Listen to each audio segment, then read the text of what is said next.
Om Namo Bhagavate Vasudevaya. Om Namo Bhagavate Vasudevaya.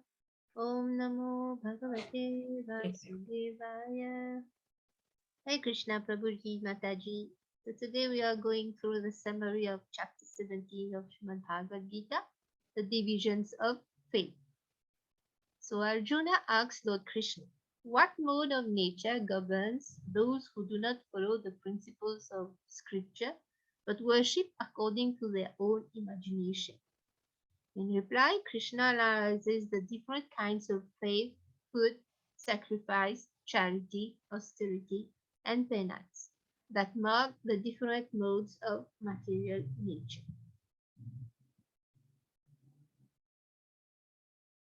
Text 4. Yajante satvika devan yaksha rakshamshi rajasaha pretan bhuta gadamshanye yajante tamasa janaha. Men in the mode of goodness worship the demigods. Those in the mode of passion worship the demons. And those in the mode of ignorance worship ghosts and spirits. And a very nice Srila Prabhupada summarizing the purport. In conclusion, he said, the different qualities of the material modes of nature can be purified through association with persons who are of transcendental nature. Can I be excused for 1 minute, Prabhu? There is someone at the door. Yes, of course, of course.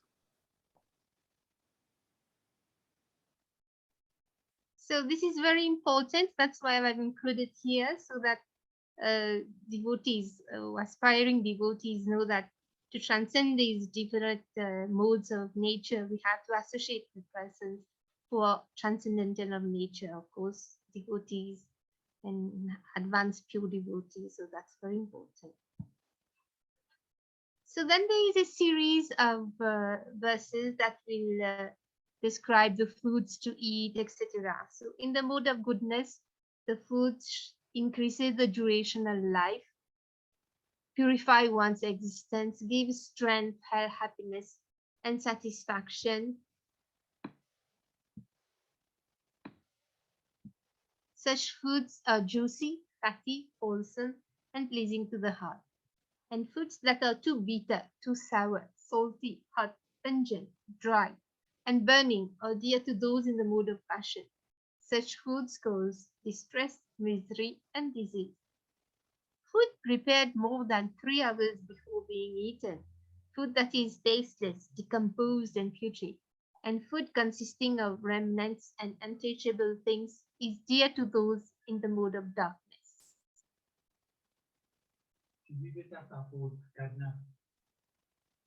Prabhu, sorry again. That's fine. Don't worry, we'll pause again. So this was about the food that is consumed in different modes.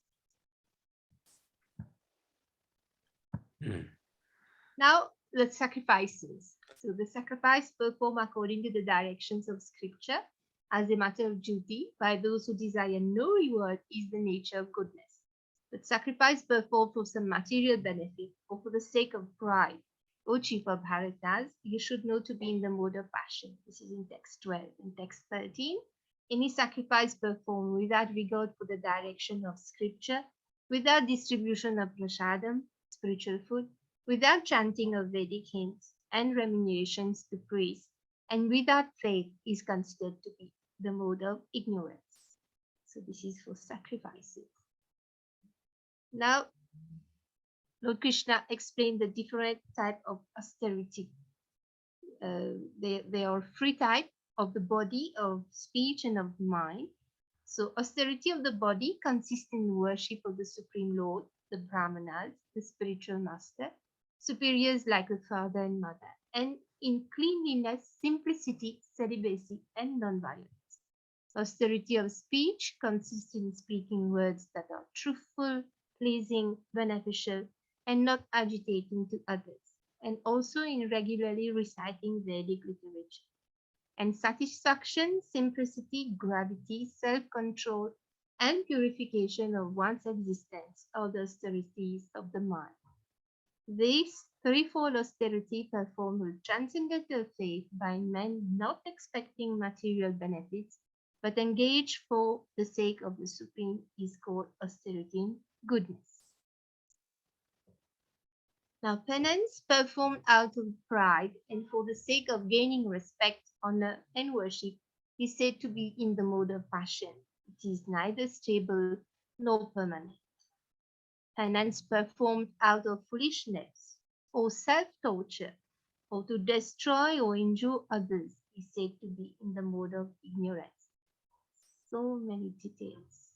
Yes, Riansh? Mataji, can I recite the 17th chapter 15, text 15 verse? Yes, yes, please. Go on.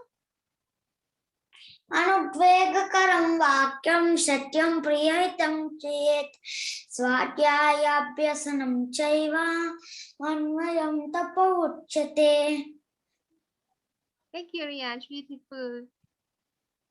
Hare Krishna Mataji. Amazing, amazing.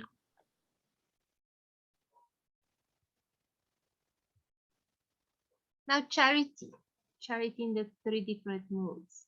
Charity given out of duty without expectation of return at the proper time and place to a worthy person is considered to be in the mood of goodness. But charity performed with the expectation of some return or with a desire for fruity results or in a grudging mood is said to be charity in the mood of passion. And charity performed at an impure place, at an improper time, to unworthy persons, or without proper attention and respect, is said to be in the mode of ignorance.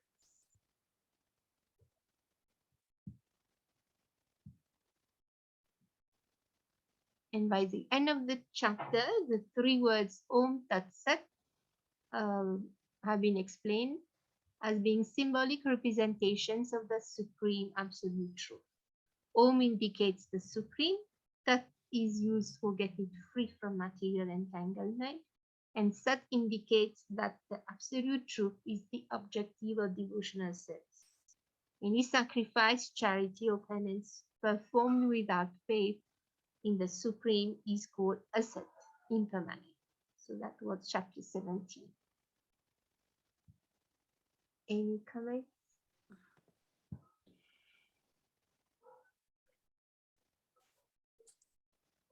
So, anybody would like to ask any questions or any further points of clarification or any comments? Yes, Naniman. Yes, Hare Krishna for everybody. Thank Yes, this chapter is wonderful in that it lays down clear guidelines of what you want to do in this material life. So it's very specific for each and every area. So, so we need to remember this and act accordingly. Now, other thing which I read was on Om Tat Sat. Om is the beginning of everything. When we say Om is a mantra or beginning of any auspicious activity, we say Om. Then Tat is the process that we go through it. And in the process to go through it in the spiritual life is to achieve Sat, which is the end, which is the absolute. So I was quite sort of think that Om Tat Sat means our whole thing, how we start, what we behave ourselves, how we do our things, and with the aim of reaching the Sat, which is the absolute. Good understanding, Nariman.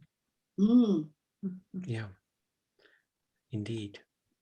Yeah, all the different aspects of austerity, charity, penances,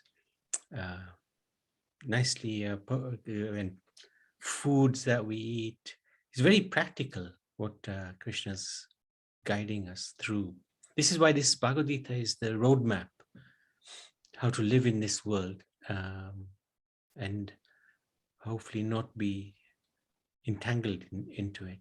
So chapter 17 and 18, actually, he really analyzes the three modes and the different activities, different types of faith, food, sacrifice, charity, austerity, penance.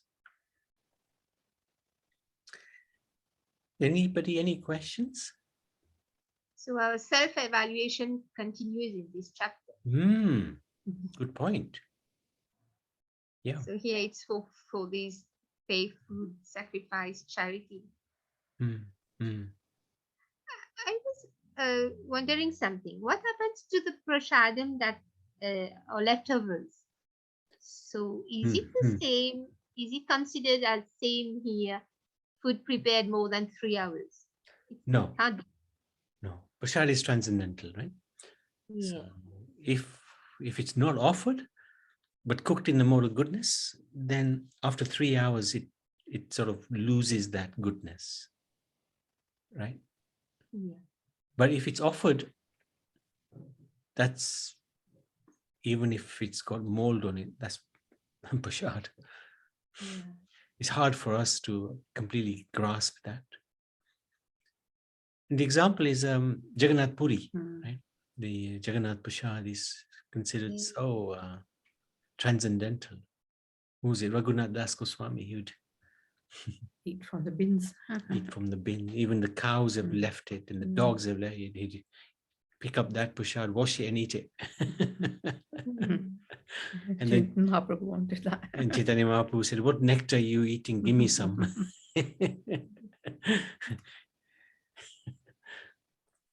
So now prasad is considered. Of course, there's different gradations of prasad as well. That which is cooked by the pure devotee, like Srimati Radharani, that's considered to be the highest. And then there's different levels, isn't there? If one cooks, but one's mental focus is on spirituality, that's good. May not be pure devotee, but listening to classes whilst cooking or singing bhajans, that mentality, that if a pure devotee, he's whatever he cooks doesn't even have to be offered. It is offered, of course, to the Lord, but that's already considered prasad. It's completely pure. But it's offered for the pleasure of the Lord, simply for the pleasure, not for the purification of the food or getting rid of the sin of preparation of food, but it's offered for the pleasure of the Lord. Whereas when we cook, we offer it to get rid of that contamination of whatever there is contamination. So that person who is cooking whilst listening to bhajan, kirtan, lectures, that's very good. May not be pure devotee, but it doesn't matter because the consciousness is good. Then there's the person who just cooks it for the sense enjoyment or doesn't really give any regard to the level of consciousness of cooking. That, when that is offered, of course it becomes prasad, but it's not as potent as when it's cooked by the pure devotee or cooked in pure consciousness. There was one example given when one time Prabhupada cooked some khichdi in honor of the disappearance of his spiritual master. So there was a big festival, and I think it was Los Angeles, but I might be wrong there.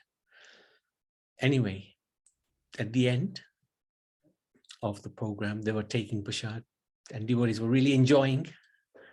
There was lots cooked because it was in honor of Prabhupada's guru, Srila Bhaktisiddhanta Saraswati Thakur. Prabhupada was very happy with the festival. Devotees were enjoying the samosas and the kachoris, and so Prabhupada had cooked for his spiritual master. So at some point, they served the khichdi to the devotees, and suddenly there was complete silence in the room. Everybody was just eating this khichdi. They didn't understand why there was complete silence. They didn't know Prabhupada. Most didn't know Prabhupada had cooked it. But the love and the devotion that had gone into that khichdi made the devotees very sober. and relished that khichdi slowly and in silence. They were really honoring They're really honoring. it instead of eating. Yeah. So that's interesting because that's very interesting. So we see the different gradations of how, cooking for the Lord. So what we have to aim for, of course, is pure consciousness. We're not pure devotees, so that's fine. At the end of the day, we are what we are. But if we make the effort of cooking in that pure consciousness, put the tape on, listen to bhajans, no gossiping, no talking other than the focus on the cooking. That's really good standard.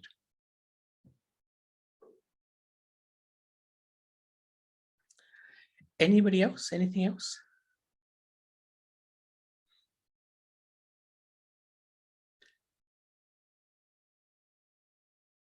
This point about the charity is very interesting as well. Giving to the wrong person at the wrong time. We generally we are very charitable. I mean, we don't like to see somebody suffering. And when we see that suffering, out of compassion, we try to do something. And we see somebody homeless or on the street. Naturally, you feel, I want to do something for this person. But we have to be a little careful. We have to give something. It's not that we walk past without doing something. Have to do something. So generally speaking, we either we carry some fruit or we go into the supermarket, buy some fruit and give to that person. And offer it before we give. So it's prashad. If we just offer it within our mind, it's good.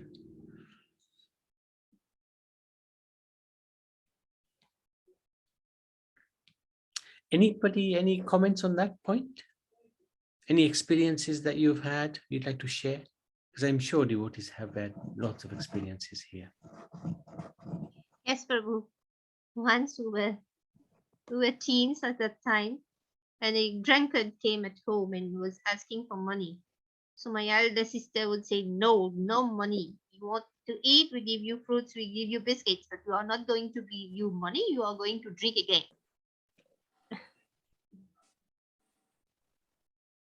Yes. Then the drunkard didn't want neither biscuits, no money, no nothing. He only wanted money, but then we didn't give. Yeah, that's I think that's the right, because if you give, you are, that's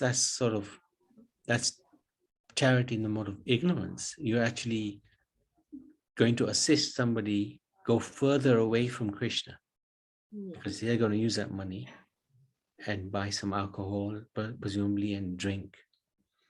And they'll go further away from Krishna. So that charity is in the mode of ignorance. So not just the person loses out, but we lose out. So everybody loses in that situation. But the attitude is right, that give you fruits and if they don't take, what to do, Yeah. Hare Krishna. Hare Krishna, Kamash. I think I have mentioned this before, and it just comes to my mind regarding when you're cooking, what you're thinking does transmit in the food, and the person who eats obviously gets the effect. So I remember, I'm sure it was Sri Ram Maharaj, he says in India, there are people who could just cook and induce some sort of bad things in it, and if you eat, you could become mental. Yeah. I'm sure that's what he was trying to imply. So you wouldn't know where you are, and the food you've eaten has digested, and you just lost in the nowhere. So it is important that you eat food cooked by a devotee, or food that is in a mode of goodness. Yeah, I had an experience. I remember one time Jayanti's mother cooked something. And I had some strange dreams, like can't remember what it was now. It was about 3 or 4 years back. And I was just telling Jayanti, and she was said to me, yes, that's what mother was thinking about. I can't remember exactly what it was. It was like buying some bed sheets or something like that. And I had those dreams about bed sheets, or I can't remember exactly what it was, but it was really strange, and I was thinking, yes, this is the point about what the cook is thinking goes into that, into the food, changes the consciousness of the food. So that was a real experience I had, and So in Gujarati, when in India they say, "Oh, koi khavdavi didu chhe." yeah. I don't know how other people will understand or not, but it makes sense. When Sri Rama said it, I could so much believe what my mom and dad and my elder generation used to say, but not understanding is I used to disregard it. But then coming from sadhu, santi, you feel, oh my God, it must be true. Hare Krishna. Yeah, that's why we avoid restaurants as far as you can. I mean, when you go on pilgrimage, sometimes there's no choice, but even then you try to go to vegetarian place. Even the cook should be vegetarian if possible. So minimum at least.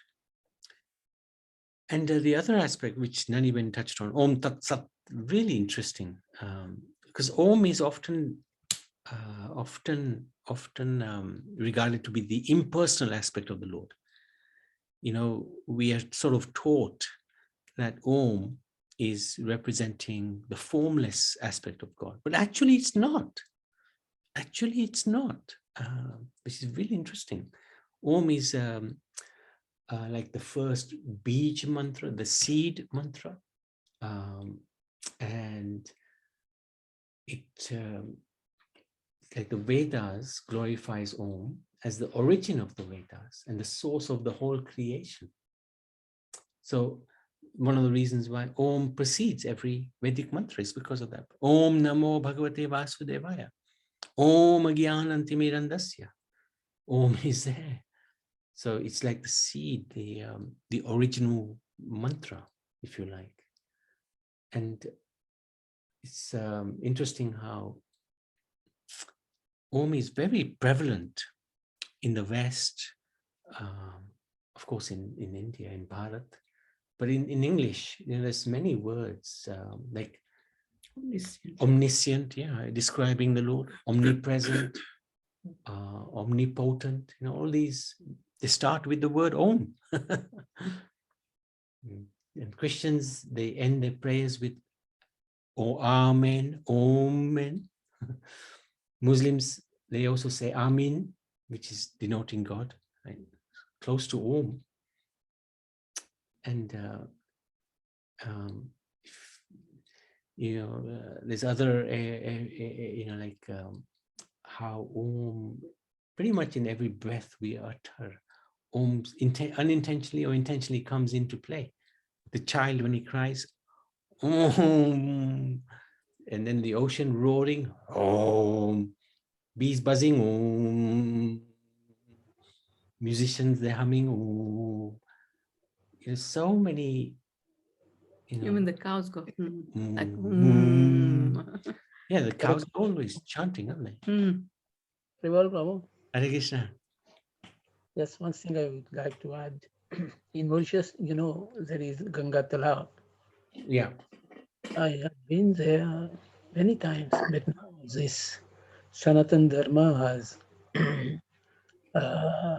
has the syllable Om recited starting by 4 or 5 in the morning till 8 in the evening. Every day, when you go over this transcendental sound, it is the first, as you said, which the Lord spoke. And these are vibrating over there every single day, everywhere. I think a tape playing, but it is very, very amazing. You feel you're in a very transcendental place, very, very much. Thank you, Prabhu. Thank you for sharing. And in Bhagavad Gita, he mentioned it twice, 3 times actually, Om. And I know he says, Pranava Sarva Vedeshu, I am the syllable Om, mentioned in all the Vedas. He is Om. So he can't, it's not an impersonal symbol of the Lord. It's actually the Lord. And Jiva Goswami, he explains the 3 letters in Om, A-U-M. A refers to Krishna, U refers to Radha, and M refers to Jiva, Atma, the soul, us. So it connects us. Om is connected to us directly, according to Jiva Goswami. So very the Google says a sacred sound encompassing all other sounds within it. In Sanskrit, Om is called prana, which means to hum and is considered as unlimited or external sound. So it's a prana, as you say, jiva, prana. Haribo. Yes, really nice. In schools, we often get the opportunity to do a little meditation, and we do this. Om. They love it. They absolutely love it. It's such a wonderful sound, goes right through your very being. And they do it seriously, so it's even better. It's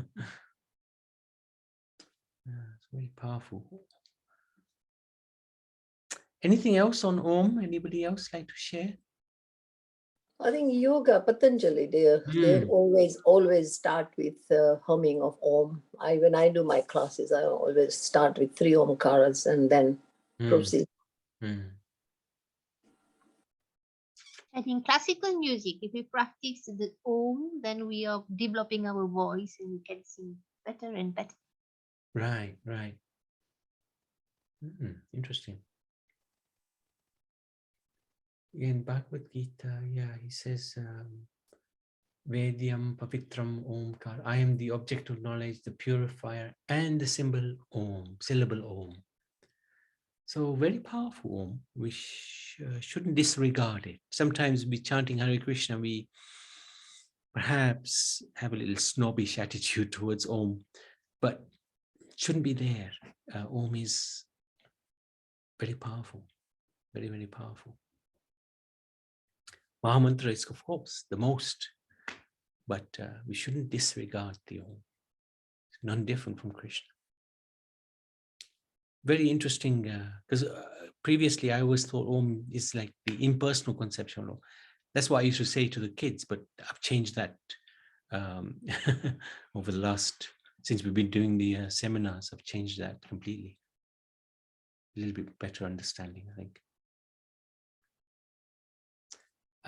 Just one last thing, actually. In the Chaitanya Charitamrita, it says the meaning of the sound vibration Omkar is present in the Gayatri mantra. The same is elaborately explained in the 4 slokas of Srimad Bhagavatam known as Chatusloki.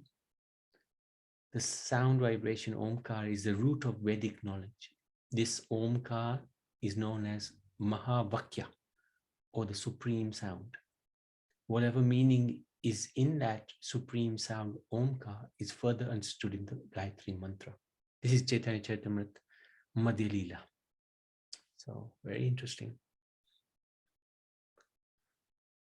I've got another one. It says seed mantra, which is chanted to connect with and energize the chakras of the body.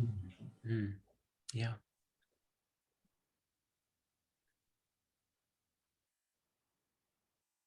Good. Yeah. All right. Thank you.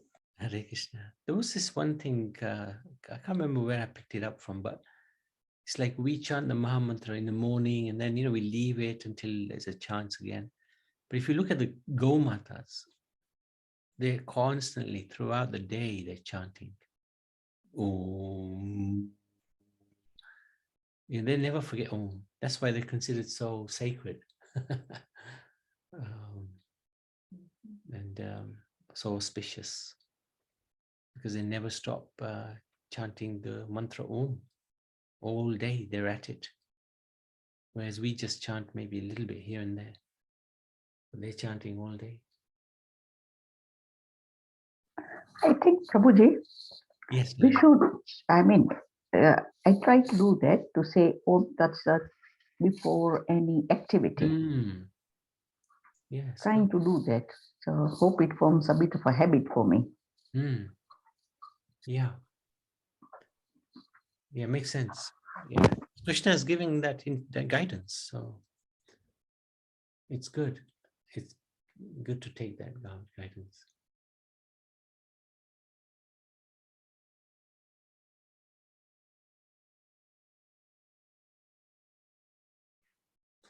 So this is interesting. In the early morning, all the cows chant Om together, right? Krishna and Nanda Baba understand that the cows have so much milk in their udders, and they want to give that milk for the service of Krishna and the service of the Brajavasi. They are calling when they're saying Om, "Oh, Nanda Baba, please come. Please bring some milk pots." What result comes after chanting mantras? Nanda Baba goes and lovingly feeds the cows, gives them chara, mehendi, and clean water. He washes their feet, places gocharan on their feet. Nanda Baba places color on the cow's horns, puts many herbs on their udders, and gives necklaces to them and flowers. He does this because in the morning they chant Om for Krishna's pleasure. That is the cow's only language. How can we become yogis like the cows? How can we become sadhus? We chant many names from morning to evening. Maharaj has given us the Mahamantra, Gayatri Mantra, but we chant this Gayatri Mantra 10 times. The whole day we forget Gayatri. We irregularly chant the Mahamantra during the day. Sometimes we even forget to chant. But the cows, they chant Om in the morning, in the afternoon, in the evening. Perfect yogis. Okay. Anything else? Anybody else? Karuna, anything else?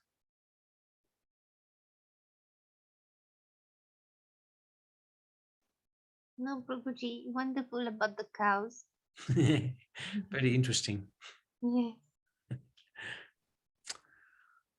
All right. So tomorrow we can finish the Bhagavad Gita, hopefully, 18th chapter. And then we can start on the Bhagavatam. I've got about 10, 12 chapters done, so it's good news. So we can make a start, hopefully, on New Year's Day, actually, Friday, isn't it? New Year's Eve. Oh, New Year's Eve. Yeah, New Year's Eve. Good time to start. Unless somebody else has any other plans. Okay, Srimad Bhagavatam, Bhagavad Gita ki jai, chapter 17 ki jai. Thank you.